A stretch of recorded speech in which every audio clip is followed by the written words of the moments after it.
I am also happy that last month, when we removed visa requirements for DRC, my brother, President Felix Tshisekedi, also removed visa requirements for Kenyans to DRC.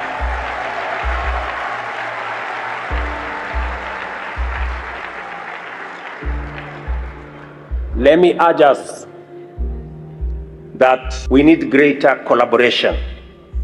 Our children from this continent should not be locked in borders in Europe and also be locked in borders in Africa.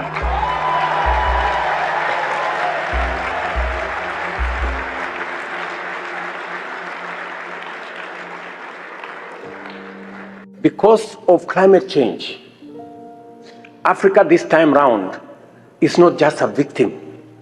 In fact, Africa is not part of the problem. In fact, Africa is part of the solution.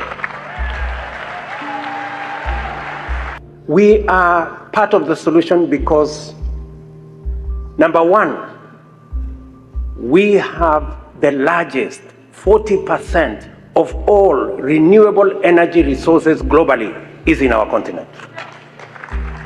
We have 30% of all minerals resources globally, including the ones that are necessary and critical for the transition, for energy transition.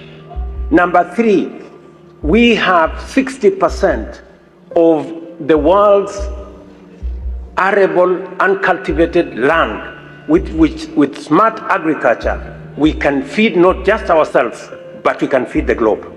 Number four, 25% of the world's population will be living here. We have the youngest population at the median age of 19.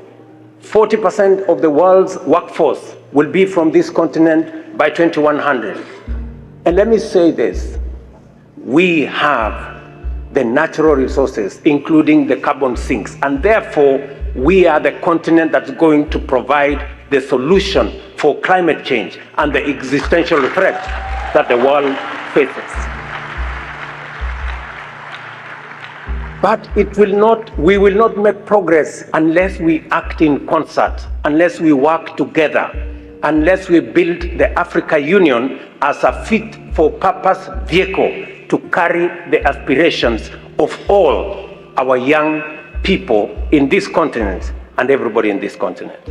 Our rulers partitioned our continent about 100 years ago. And they taught us two things using the borders.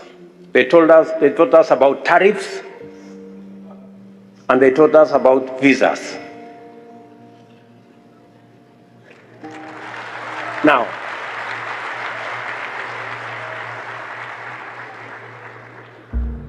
whether you are talking about the British in Kenya, the French, Belgians, Portuguese, today all of them are members of the European Union.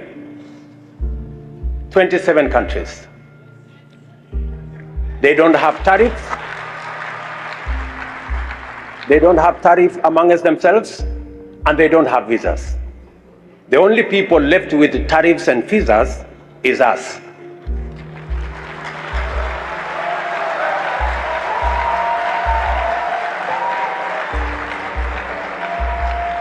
And because they saw the folly of tariffs on trade and removed tariff on trade amongst themselves, today in Europe, intra-European trade is at 70%, while intra-Africa trade is at 15%.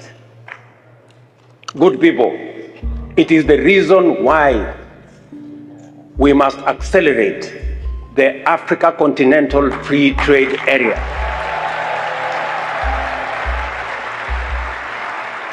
And unlock the potential that exists for African countries to trade amongst themselves.